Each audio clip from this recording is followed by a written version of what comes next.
All right, everyone, welcome back again to this Beefcast.com presentation.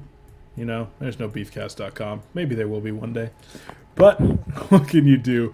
Going into Game 3 of this Best of 5 series in the Buzz Open, number 1. This is going to be the finals. So joining me once again is Disco.Stu. Stu, how you doing? Doing very good.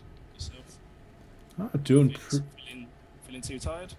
No, not too tired at all. I am actually having a lot of fun casting these games, and it looks like we might even have somewhat of a Han match going on afterward. I don't know. There's some competitive stuff going on in stream chat. I don't know. People are throwing out things saying that they've done stuff with other people's mothers and their girlfriends, and it's getting nasty. So what can you do? Anyway, Game 3 here on Antigua Shipyard. This is going to be TSL Antigua, so forced cross positions, and let's get right into it.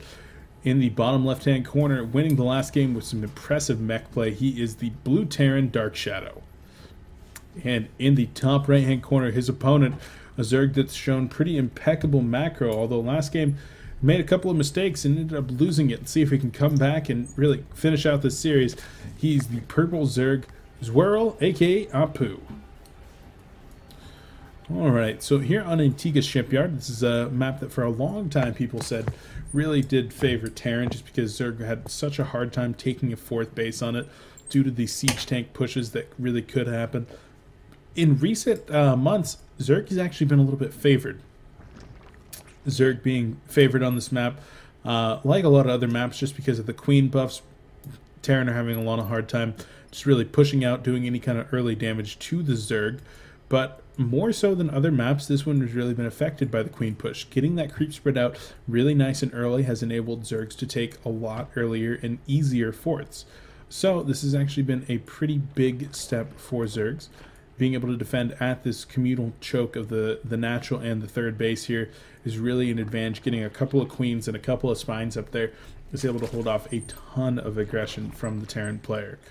So with this command center going down here from our Terran player, CC first once again before barracks, this is actually going to be a very similar opening from DarkShadow. And do you think that we're going to see a similar build? We might very well do.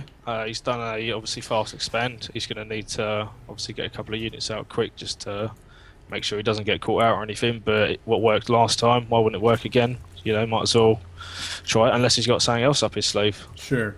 And so we actually did see an extractor coming down at 16 supply right after the spawning pool. And this is actually enabling Zwirwel Apu to get up very, very quick gases. And we even see that he's gone for a second extractor.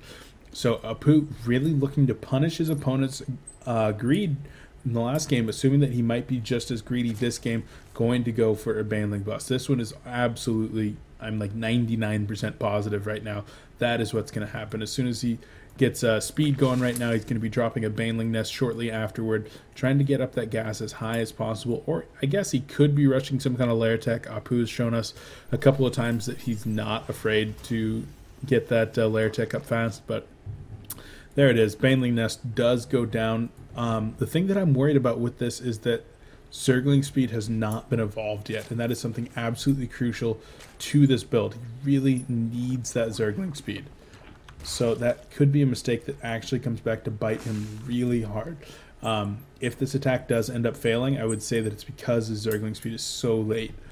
Zergling speed finally going to be coming down right now, but that is about 45 seconds to a full minute after where it should have been. But right now, Apu is completely committing to this Zergling aggression. Cutting drones all the way at 23 on 2 base. That is as low as it can possibly go, and he is pretty much all in at this point. That Zergling speed is going to take a full 80 seconds from right now before it completes, so as soon as that Zergling speed is done, I would expect for this to come out. And do you think that DarkShadow has any inclination this is what's coming at him, Stu? Well, he's just whacked a scan down there. I don't know if can we check his vision? Yeah, we can actually check his vision right there, and he does see the Baneling nest. He Yeah, does there we see go. double gas. So with that, I would expect him to be putting up a lot more supply depots. Yeah, there's a huge supply depot wall, even double walling right there with that bunker. Yeah, I can see him coming all the way across for. Yeah, it's a lot to get through, really. So yeah, that was actually a gorgeous scan there by DarkShadow, knowing that if he was going to be playing that greedy, he needed to be careful. So with these banelings that are being morphed here in the center of the map, already have 12 banelings that are being morphed right now. That's a lot of banelings, and to be able to crush through a few of these supply depots, but I think DarkShadow might actually be pretty well defended against this. He's got a bit of a lack of units. That's obviously it's a good wall. He's got what, 4 Marines, another Marine there. Whereas his units, he's got 7 Marines total, which isn't too bad, but it depends on when he decides to strike with the banelings. If he gets through and they're dead, then speed will be done. Yeah, speed's done now, and he can just clear up. So he has to be very careful. Yeah, I'd like to see a second bunker come in, but the attack is going to be coming up here pretty fast. Speedlings finally going to be showing themselves for the first time, and look at all these banelings going to be making the win right now. 12 banelings. I don't think that's going to be enough right now. I'd like to see some additional banelings. There we go. 7 more banelings being morphed right now. Have a look here. Have a look at the. If you have a look as well, the wall. He needs to take that. Oh, there we go. There's a bunker. I was going to say. I mean, even now though, if he just takes down 1 supply depot, he can run the banelings through there. There's no defense at all because you got the bunker too far north. Yeah. The other thing about this is there's no wall here at the bottom side. The Zerglings and banelings can actually swoop in and make their way into the mineral line right now as it is. Yeah.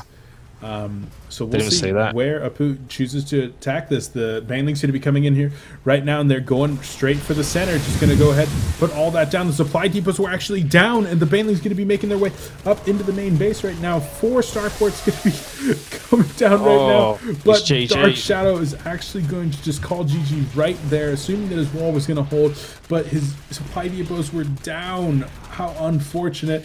And Apu actually takes the second game, punishing the greed of his opponent, like I said.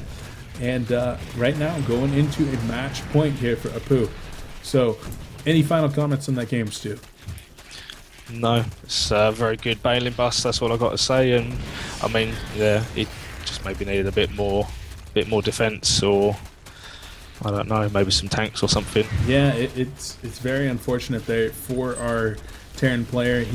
The read from the Zerg player was very good, knowing that he was going to be going CC first, capitalizing on the read that he could be going into a mech play, and very nice bailing bust indeed. We are going to be going into game number 4 here of this best of 5 finals. See if Apu can finish this one out. Thank you for watching. Once again, I've been Beefy Casting host. Joining me is Disco.Stu, and we will see you in the next game. See ya.